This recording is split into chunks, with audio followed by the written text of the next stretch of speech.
La question du jour concerne l'examen de juillet 2019 en algèbre, question 3.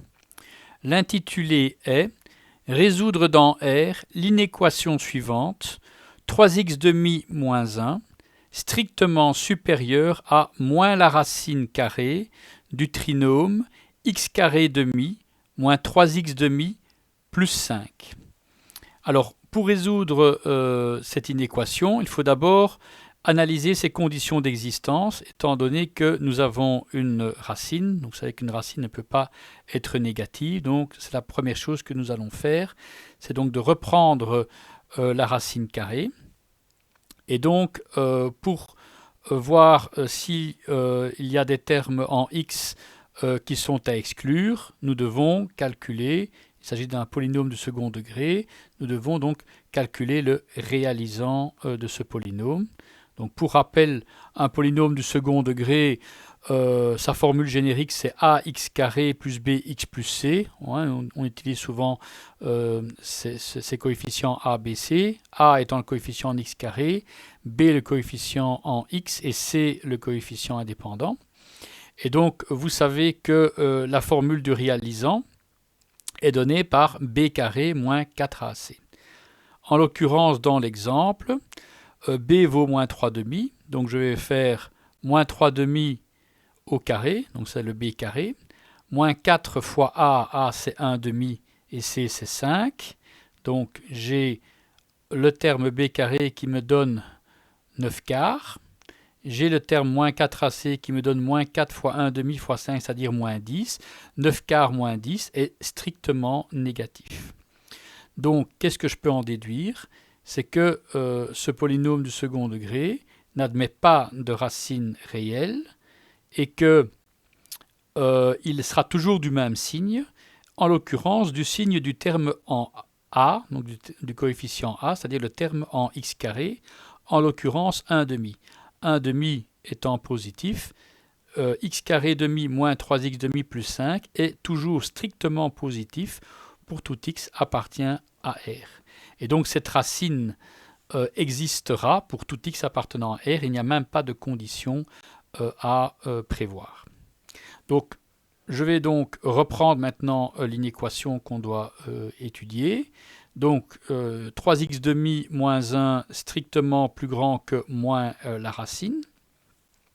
Donc cette racine existe pour tout x et la racine étant strictement positive, l'opposé, donc moins cette racine, est strictement négatif.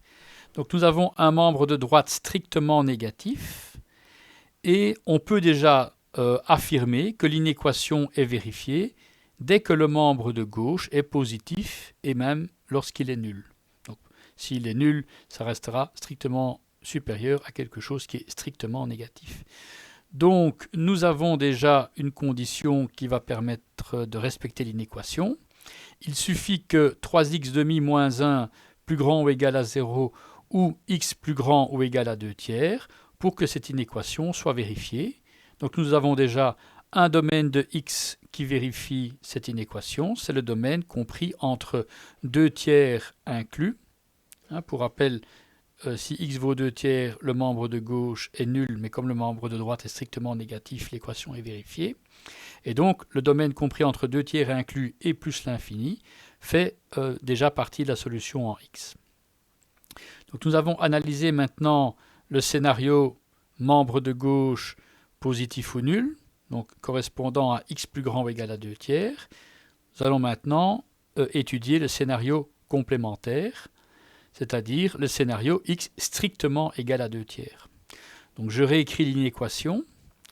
L'inéquation, donc, elle reste inchangée, mais sauf que le 3x² moins 1 est strictement négatif si x est strictement inférieur à 2 tiers. Donc, nous avons deux termes dans l'inéquation qui sont strictement négatifs.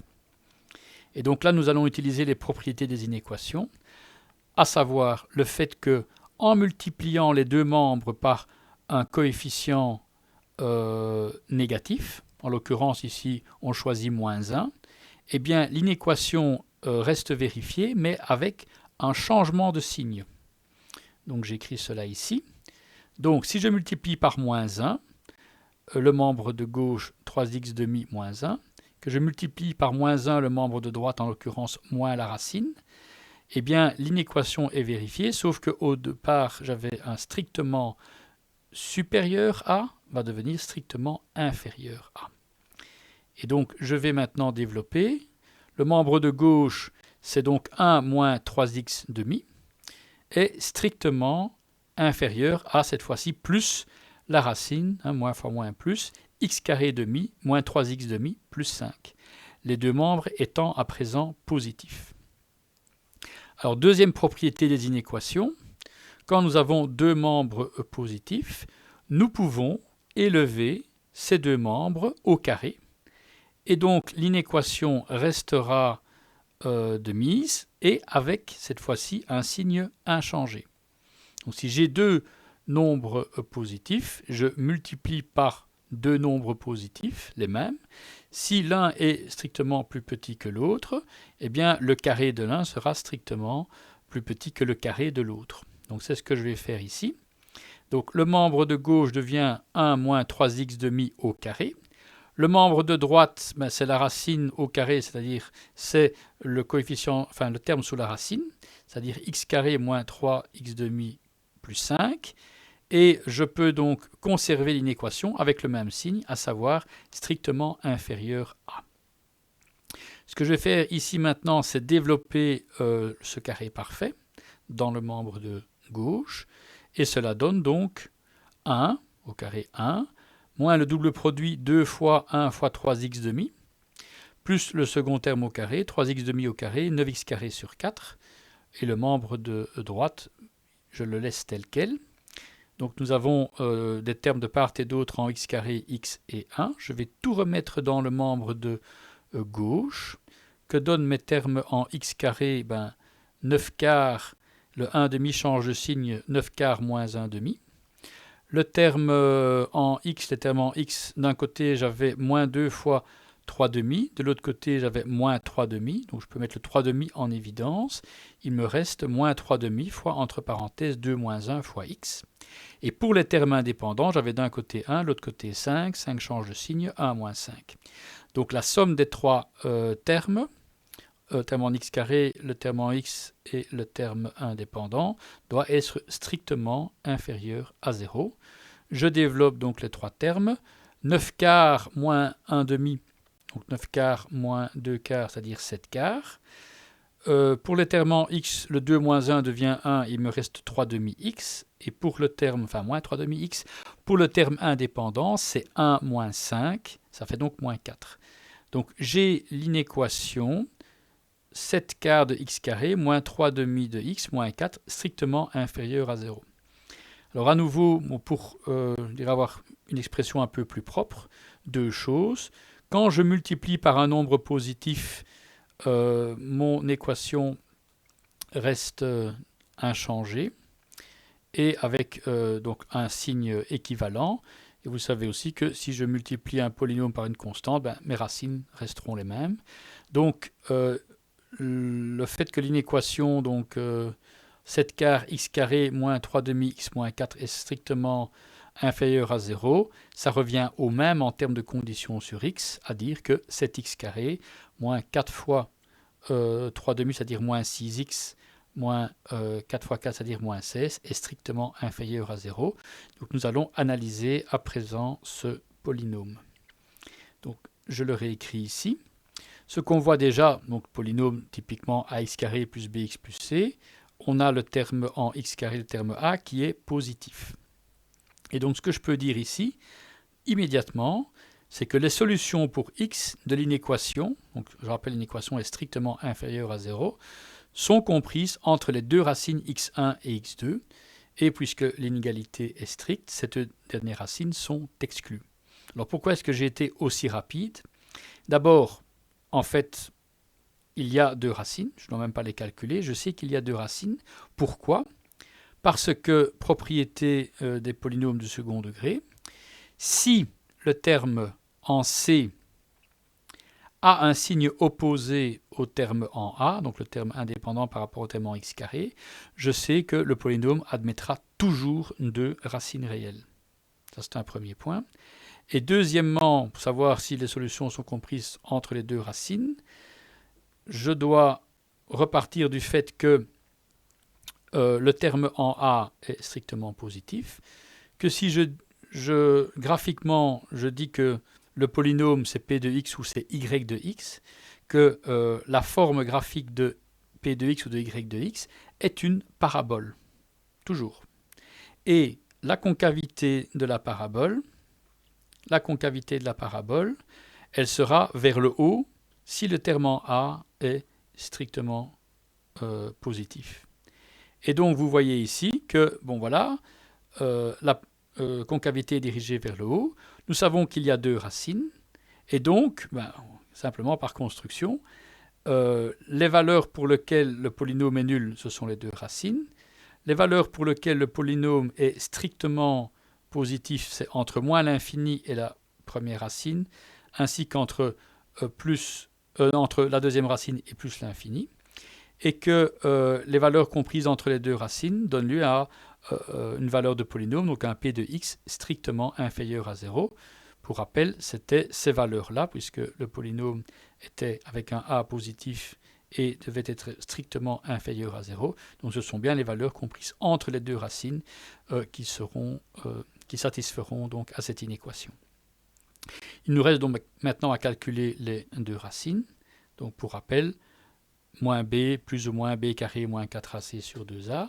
En l'occurrence, on voit ici pourquoi les deux racines sont réelles, simplement parce que le réalisant, donc qui fait que les racines n'existent ou pas, c'est b carré moins 4ac. Comme on vient de dire que a, dans l'exemple a un signe positif, b a un signe négatif, moins 4ac a un signe strictement positif. Et donc b carré moins 4ac est certainement positif, puisque b carré est positif, moins 4ac l'est aussi. Par ailleurs, moins 4ac étant strictement positif, la racine, donc c'est b carré plus quelque chose de positif, la racine sera en valeur absolue plus grande que b. Or, b est le terme, moins b est le terme qui est ici. Donc nous aurons de toute façon deux racines aussi de signes opposés. Donc deux racines réelles et deux racines de signes opposés si les signes de c et de a sont opposés. Et donc, on va maintenant calculer le réalisant. Donc, pour rappel, le réalisant, c'est b carré, moins 4ac. Donc, b carré, c'est 36. Moins 4a, 7b, c moins 16. Donc, les moins par moins se simplifient. J'obtiens donc 7 fois 16. 7 fois 16, c'est 112. 112 fois 4, c'est 448. 448 plus 36, 484. Et 484, c'est un carré parfait, c'est le carré de 22. Donc j'ai deux racines. La première, c'est plus 6 moins 22 sur 14, c'est-à-dire moins 16 sur 14, c'est-à-dire moins 8 septièmes. Et la deuxième racine, c'est 6 plus 22 sur 14, c'est-à-dire 28 sur 14, c'est-à-dire 2. Et donc, j'ai un domaine de solution, on vient de le voir, qui est compris entre les deux racines, c'est-à-dire entre moins 7 demi et 2 exclus parce que c'était une égalité stricte. Mais pour rappel, nous analysions le scénario x strictement plus petit que 2 tiers, donc nous devons considérer une solution qui est à l'intersection du domaine étudié et de la solution trouvée. Et donc, comme vous voyez que 2 est strictement plus grand que 2 tiers, la solution que je dois retenir, c'est entre moins 8 septièmes exclus et 2 tiers exclus. Donc voilà, ça, pour le domaine étudié de x strictement plus petit que 2 tiers, ce sont les solutions en x. Et donc maintenant, je peux faire la synthèse. L'ensemble des solutions en x, c'est le domaine que je viens de déterminer, plus pour rappel, le domaine pour lequel le membre de gauche ici était positif ou nul. Donc je dois simplement considérer les deux ensembles de solutions. Donc le deuxième, je viens de le trouver, moins 8 septièmes exclus, 2 tiers exclus, et je dois rajouter 2 tiers inclus à plus l'infini. Vous voyez en plus que ce sont deux ensembles connexes, le 2 tiers exclu ici, 2 tiers inclus. Donc finalement, quand je consolide les deux domaines de solution, je trouve le domaine moins 8 septièmes exclu jusque l'infini. Autrement dit, x strictement plus grand que moins 8 septièmes. Donc voici la réponse. Je vous encourage toujours à faire des contrôles. Quel contrôle pouvons-nous faire aujourd'hui? Nous voyons que nous avons une valeur limite, bon, qui n'est pas comprise puisque l'inégalité est stricte. Cette valeur limite de moins 8 septièmes, elle doit en toute rigueur satisfaire à l'égalité de l'équation, puisque c'est une valeur limite. Donc on va reprendre l'équation, qui est donc 3x demi moins 1, c'était une inéquation, j'en fais une équation. Et si moins 8 septièmes est une valeur limite, ça veut dire que moins 8 septièmes doit satisfaire cette équation. Donc si on contrôle ça, si on vérifie cela, on aura déjà l'assurance qu'on est sur la bonne piste et que moins 8 septièmes est une valeur limite. Donc je vais simplement remplacer moins 8 septièmes par sa valeur. Donc voilà, le 3 demi x, ça devient 3 demi fois moins 8 septièmes. Voilà. Moins 1 est-il égal à moins la racine de 1 demi fois moins 8 septièmes au carré, moins 3 demi fois, entre parenthèses, moins 8 septièmes, plus 5. Donc je vais d'abord développer le membre de gauche. Donc 8 se simplifie avec 2, ça fait 4. Moins 3 fois 4 sur 7, c'est moins 12 septièmes.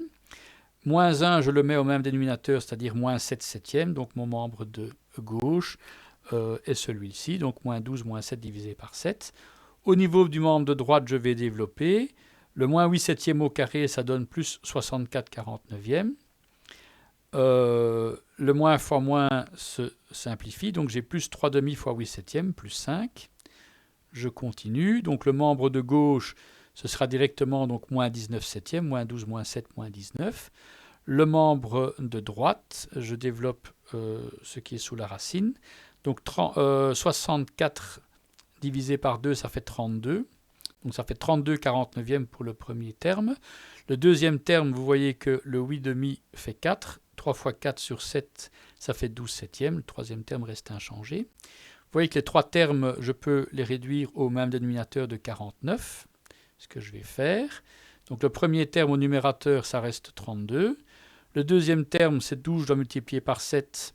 Et le troisième terme, c'est 5, je dois multiplier par 49. Je vais développer tout ça. 7 fois 12, ça fait 84.